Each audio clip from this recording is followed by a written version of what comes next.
KGF ನಗರಸಭಾ ವ್ಯಾಪ್ತಿಯ 16ನೇ ವಾರ್ಡಿನಲ್ಲಿ ನಗರಸಭೆಯ ಎಸ್ಎಫ್ಸಿ ವಿಶೇಷ ಅನುದಾನದಡಿಯಲ್ಲಿ ಸುಮಾರು 20 ಲಕ್ಷ ರು ವೆಚ್ಚದಲ್ಲಿ ನೂತನವಾಗಿ ನಿರ್ಮಿಸಿರುವ ಮಾದರಿ ಅಂಗನವಾಡಿ ಕೇಂದ್ರವನ್ನು ಇಂದು ಕರ್ನಾಟಕ ಕರಕುಶಲ ಅಭಿವೃದ್ಧಿ ನಿಗಮದ ಅಧ್ಯಕ್ಷರು ಹಾಗೂ ಕ್ಷೇತ್ರದ ಶಾಸಕಿ ಡಾಕ್ಟರ್ ರೂಪಕಲಾ ಶಶಿಧರ್ ಅವರು ಉದ್ಘಾಟಿಸಿದರು. ಈ ಸಂದರ್ಭದಲ್ಲಿ ನಗರಸಭಾ ಅಧ್ಯಕ್ಷರಾದ ಇಂದಿರಾ ಗಾಂಧಿ ದಯಾಶಂಕರ್, ಉಪಾಧ್ಯಕ್ಷರಾದ ಜರ್ಮನ್ ಜೂಲಿಯಸ್, ವಾರ್ಡಿನ ಸದಸ್ಯರಾದ ರಮೇಶ್, ಪೌರಾಯುಕ್ತರಾದ ಪವನ್ ಕುಮಾರ್, ಸಿಡಿಪಿಒ ರಾಜೇಶ್, ಎಡಬ್ಲ್ಯೂ ಮಂಜುನಾಥ್, ನಗರಸಭಾ ಸದಸ್ಯರು ಹಾಗೂ ನಗರದ ಎಲ್ಲ ಮುಖಂಡರು ಹಾಜರಿದ್ದರು.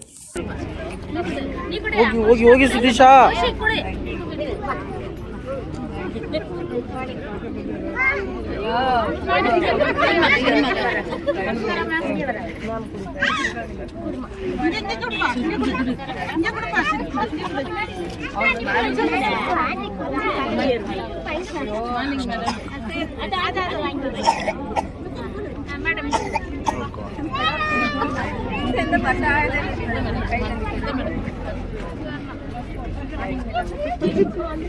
మార్నింగ్ చూడలేదు మార్నింగ్ పైన కుదురుతా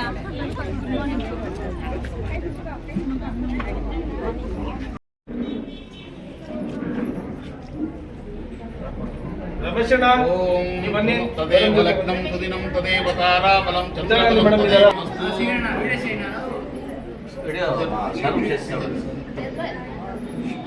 శశి సార్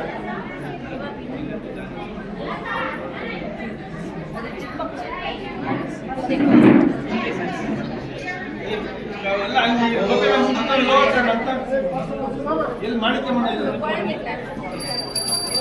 ದೀಪಕ್ ಸರ್ ನಿಮ್ಮ ಬದಿ ಒಳಗೆ ಬನ್ನಿ.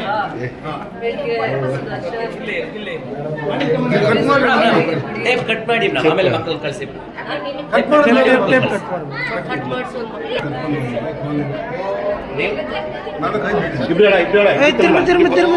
ತದೇವ ಲಗ್ನಂ ಸುದಿನಂ ತದೇವ ತಾರಾಬಲಂ ಚಂದ್ರಬಲಂ ತದೇವ ವಿದ್ಯಾಲಕ್ಷ್ಮೀ ಪದೇ ತೇಂಗ್ರೀಹಂ ಸ್ಮರಾಮಿ ಶುಭ ಮುಹೂರ್ತಮಸ್ತು ಸುಪ್ರತಿ. ಎಲ್ಲರೂ ಒಳಗಡೆ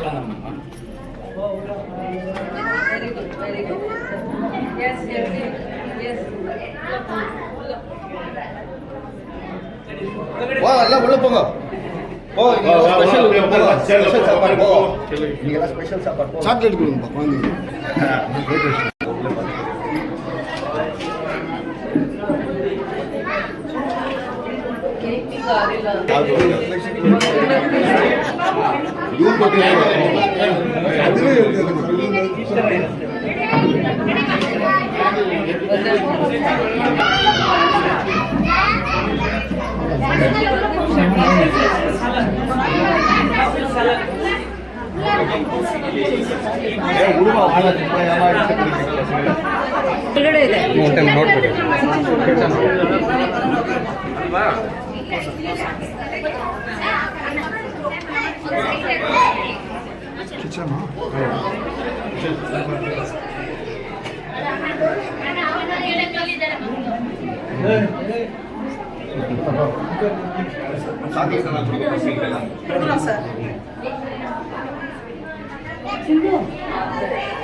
ಅಲ್ಲಿ ಇದೊಂದು ಅಂಗನವಾಡಿ ಆಗಬೇಕಾಗಿತ್ತು. ಇದೊಂದು SFC ಸ್ಪೆಷಲ್ ಗ್ರ್ಯಾಂಟಲ್ಲಿ 2 ಕೋಟಿ ಅನುದಾನ ತಂದಿದ್ದು. ಅದರಲ್ಲಿ 2 ಜಾಗದಲ್ಲಿ ನಾವು ಅಂಗನವಾಡಿಗೆ ಪ್ರಯತ್ನ ಮಾಡಿದ್ವಿ. 2 ಜಾಗದಲ್ಲಿ ಇದು ಮೈನಿಂಗ್ ಏರಿಯಾ ಇದ್ದಿದ್ದರಿಂದ ಭಾಳ ಇಶ್ಯೂಸ್ನ ಕ್ರಿಯೇಟ್ ಮಾಡಿದ್ರು.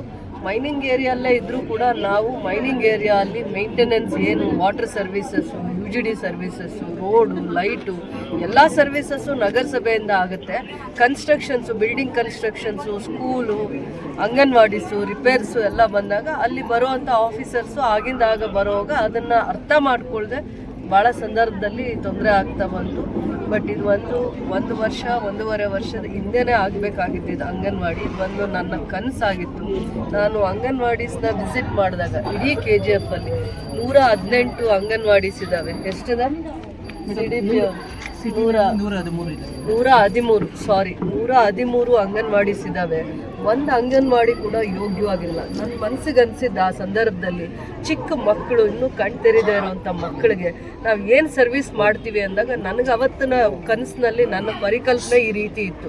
ಯಾರು ಬಡ ಮಕ್ಕಳು, ಯಾರು ಕಾರ್ಮಿಕ ವರ್ಗದವರು, ಅಂದರೆ ಯಾರು ಕೆಲಸಕ್ಕೆ ಹೋಗ್ತಾರೆ, ಬೆಳಗ್ಗೆ ಮಕ್ಕಳನ್ನ 6 ತಿಂಗಳ ಮಗು, 1 ವರ್ಷದ 2 ವರ್ಷದ ಮಗುನ ಅಂಗನವಾಡಿಗೆ ಬಿಟ್ಟು ಹೋಗಬೇಕು ಅಂದರೆ ಒಂದೇ ಒಂದು KGF ಅಲ್ಲಿ 113 ಅಂಗನವಾಡಿಯಲ್ಲೂ ಒಂದು ಅಂಗನವಾಡಿ ಕೂಡ ಯೋಗ್ಯವಾಗಿಲ್ವಲ್ಲ.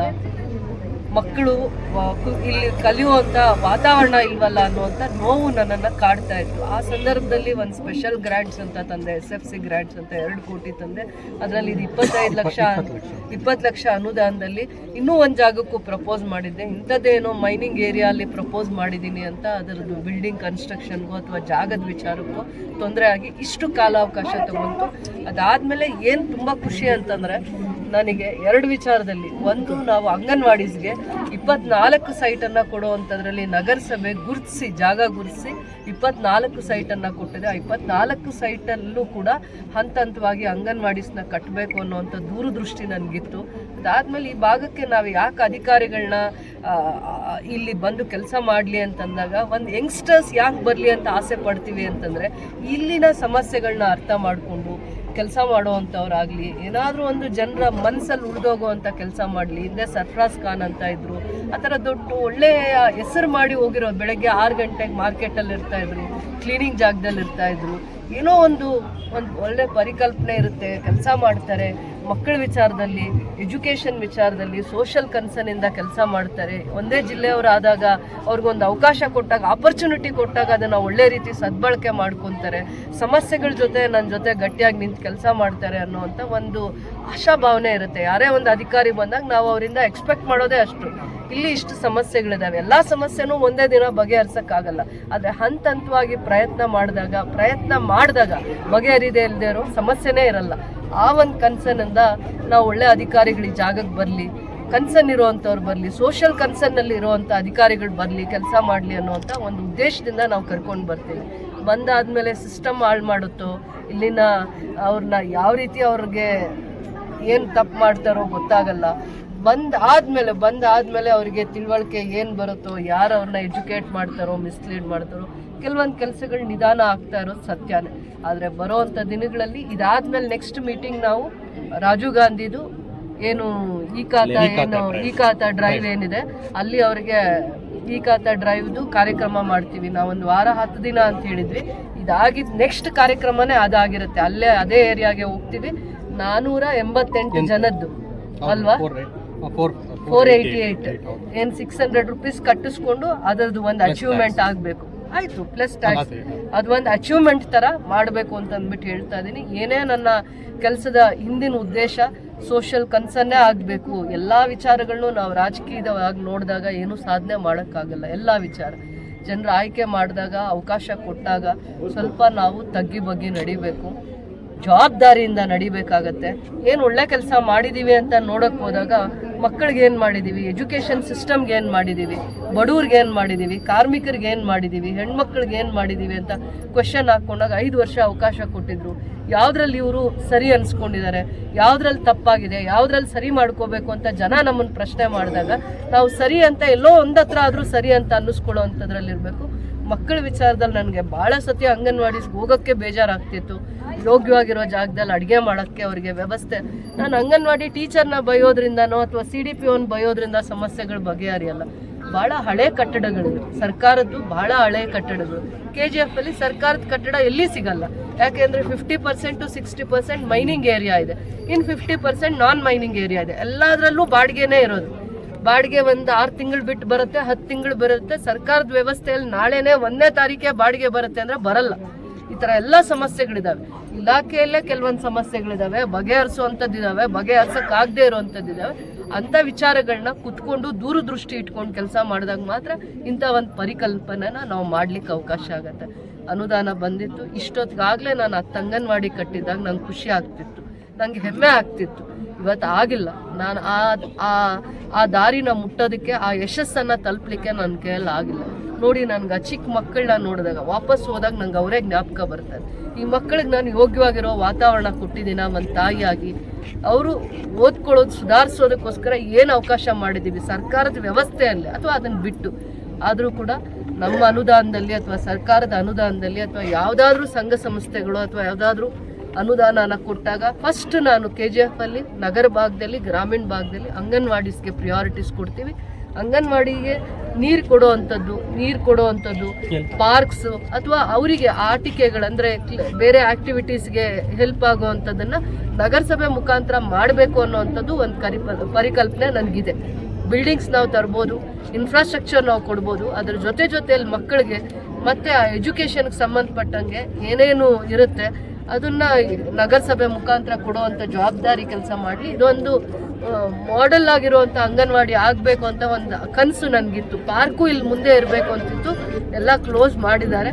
ಪಕ್ಕದಲ್ಲಿ ಪಾರ್ಕ್ ಮಾಡ್ತಾರೆ, ಏನು ಮಾಡ್ತಾರೋ ನಾನು ಆ ಥರ ಅಲ್ಲ. ನಾವು ಇಲ್ಲೇ ಒಂದು ಪಾರ್ಕು ಆ ಮಕ್ಕಳಿಗೆ ಮಾಡಬೇಕು ಅಂತ ತುಂಬ ಆಸೆ ಇತ್ತು. ಅದೆಲ್ಲ ಅದನ್ನು ನಾನು ಮುಂದೆ ಮಾತಾಡಿ ಇನ್ನೊಂದು ಜಾಗದಲ್ಲಿ ಮಾಡುವಾಗ ಆ ದೃಷ್ಟಿಕೋನದಿಂದ ಮಾಡ್ತೀವಿ. ಅದು ಇವ್ರಿಗೆ ಅರ್ಥ ಆಗುತ್ತೆ. ಬನ್ನಿ ಮುಂದೆ ಬಂದು ಇನ್ನೊಂದು ಕೆಲವೊಂದು ಬಾಡಿಗೆಯಲ್ಲಿ ಇರ್ತಾರಲ್ಲ ಅಂಗನವಾಡಿಗಳು, ಮೂಲಭೂತ ಸೌಕರ್ಯಗಳು ಇಲ್ಲ, ನೀರು ವ್ಯವಸ್ಥೆ ಬಾಡಿಗೆ ಕೊಡೋದೇ ಸರ್ಕಾರ. ಒಂದೇ ಒಂದು ನಿಮಿಷ ಅರ್ಥ ಮಾಡ್ಕೊಳ್ಳಿ. ಪ್ರತಿಯೊಂದು ನೀವು ನ್ಯೂಸ್ಗೆ ಕೊಡ್ತಾ ಇರ್ತೀರ ಟಿವಿನಲ್ಲಿ. ಎಲ್ಲ ಜಾಗದಲ್ಲಿ ಒಂದು ಹಳ್ಳಿಗೆ ಹೋಗಿ, ಒಂದು ನಗರ ಭಾಗಕ್ಕೆ ಹೋಗಿ, ಆ ಜಾಗದಲ್ಲಿ ಏನು ಮಾಡ್ತಾರೆ, ಸರ್ಕಾರದ್ದು ಯೋಗ್ಯವಾಗಿರೋ ಕಟ್ಟಡ ಇಲ್ಲ ಅಂತಂದರೆ ಬಾಡಿಗೆಗೆ ಹೋಗಿ ಅಂತಾರೆ. ಬಾಡಿಗೆಗೆ ಹೋದಾಗ ಎಲ್ಲರೂ ಬಾಡಿಗೆ ಕೊಡಲ್ಲ. ಅಂಗನವಾಡಿಗೆ, ಸ್ಕೂಲ್ಗೆ ಎಲ್ಲ ಬಾಡಿಗೆ ಯಾವ್ದು ಸಿಗುತ್ತೋ ಒಂದು 10 ಜನ ಮಕ್ಕಳನ್ನ ಕೂರಿಸ್ಕೊಳ್ಳೋದಕ್ಕೆ ಅಲ್ಲೇ ಹುಡುಕ್ತಾರಲ್ಲ. ಅಡುಗೆ ಮನೆ ಹುಡುಕ್ಬೇಕು, ಅಡುಗೆ ಮನೆಗೆ ಸಪ್ರೇಟಾಗಿ ಬಚ್ಚಲು ಹುಡುಕ್ಬೇಕು. ಅದಾದ್ಮೇಲೆ ಮಕ್ಕಳು 10 ಜನ ಇದ್ದರೆ ಯೋಗ್ಯವಾಗಿ ಟಾಯ್ಲೆಟ್ ಇದೆಯಾ ಅಂತ ನೋಡಬೇಕು. ಇವೆಲ್ಲ ದೃಷ್ಟಿಕೋನ ಇಟ್ಕೊಂಡು ಮಾಡಬೇಕಂದ್ರೆ CDPO ಅವ್ರಿಗೂ ಆ ಜವಾಬ್ದಾರಿ ಇರಬೇಕು. ಅಲ್ಲಿ ಕೆಲಸ ಮಾಡೋ ಅಂಗನವಾಡಿ ಟೀಚರ್ಗೆ, ಹೆಲ್ಪರ್ಗೂ ಆ ಲಕ್ಷಣ ಎಲ್ಲ ಇರಬೇಕು. ನಾವು ಸರ್ಕಾರದ ಸಂಬಳದಲ್ಲಿ ನಾವು ಇದೆಲ್ಲ ಇದ್ದೀವಿ, ಗೌರವಧನದಲ್ಲಿ ನಾವು ಇವೆಲ್ಲ ಮಾಡ್ತಾ ಇದ್ದೀವಿ ಅಂತ. ಯಾವಾಗ ಒಂದು ಸ್ಟೆಪ್ ಫೇಲ್ಯೂರ್ ಆಗುತ್ತೆ, ಆ ಎಲ್ಲ ಇದಕ್ಕೂ ಡ್ಯಾಮೇಜ್ ಆಗುತ್ತೆ. ಈ ರೀತಿ ಇರಬೇಕು ಅಂಗನವಾಡಿ. ನನಗೆ ಕನಸಿದೆ, ನನಗೆ ದೂರದೃಷ್ಟಿ ಇದೆ. ಈ ಥರನೇ ಇರಬೇಕು. ಯಾರೇ ಮಕ್ಕಳು ಬಂದರೂ ಒಂದು ಅಂಗನವಾಡಿ ಹಿಂಗಿರಬೇಕು ಅನ್ನೋ ಪರಿಕಲ್ಪನೆ ನನಗಿದೆ. ಆದರೆ ನಗರಸಭೆಯಿಂದ ಒಂದು 24 ಜಾಗದಲ್ಲಿ ಸೈಟ್ಸ್ ಕೊಟ್ಟಿರೋದ್ರಿಂದ ಮಕ್ಕಳಿಗೇನೆ ಇಂಥದ್ದು ಒಂದು ಜಾಗ, ಸರ್ಕಾರದ್ದೇ ಜಾಗ ನಿಗದಿ ಮಾಡಿರೋದ್ರಿಂದ ಮುಂದೆ 1 ವರ್ಷದಲ್ಲೋ 6 ತಿಂಗಳಲ್ಲೋ ಈ ಎಲ್ಲ ಜಾಗದಲ್ಲೂ ಕೂಡ 20 ಲಕ್ಷ ಅಥವಾ 30 ಲಕ್ಷದಲ್ಲಿ, ಯಾಕಂದರೆ ಅವರಿಗೆ ಅಲ್ಲೇ ಒಂದು ಪ್ಲೇ ಹೋಮ್ ಥರ ಮಾಡಬೇಕು ಅಂದರೆ ಅದಕ್ಕೆ ಏನೇನು ಬೇಕು, 5 ವರ್ಷದ ಮಗು ಬೆಳವಣಿಗೆಗೆ ಯಾವ್ಯಾವ ಥರ ಪ್ಲೇ ಹೋಮಲ್ಲಿ ಏನೇನೆಲ್ಲ ಇರುತ್ತೆ ಪ್ರೈವೇಟ್ ಸ್ಕೂಲ್ಸಲ್ಲಿ, ಆ ಒಂದು ಸಿಸ್ಟಮ್ನ ಇಲ್ಲಿ ತರಬೇಕಂದ್ರೆ 20 ರಿಂದ 25 ಇಲ್ಲ 30 ಲಕ್ಷ ಅನುದಾನದಲ್ಲಿ ನಾವು ಮಾಡೆಲ್ ಅಂಗನವಾಡೀಸ್ನ ಕಟ್ತೀವಿ. ಅದು ನನ್ನ ಕನಸು ಕಂಡಿದ್ದೀನಿ. ನಾನು ಅದನ್ನು ಮಾಡೇ ತೀರ್ತೀನಿ. ಬರುವಂಥ ಅಧಿಕಾರಿಗಳ ಜವಾಬ್ದಾರಿನ ಅರ್ಥ ಮಾಡ್ಕೊಂಡು ನನ್ನ ಜೊತೆ ಕೆಲಸ ಮಾಡಲಿ ಅಂತ ಅಷ್ಟೇ ನಾನು ಆಸೆ ಪಡ್ತೀನಿ.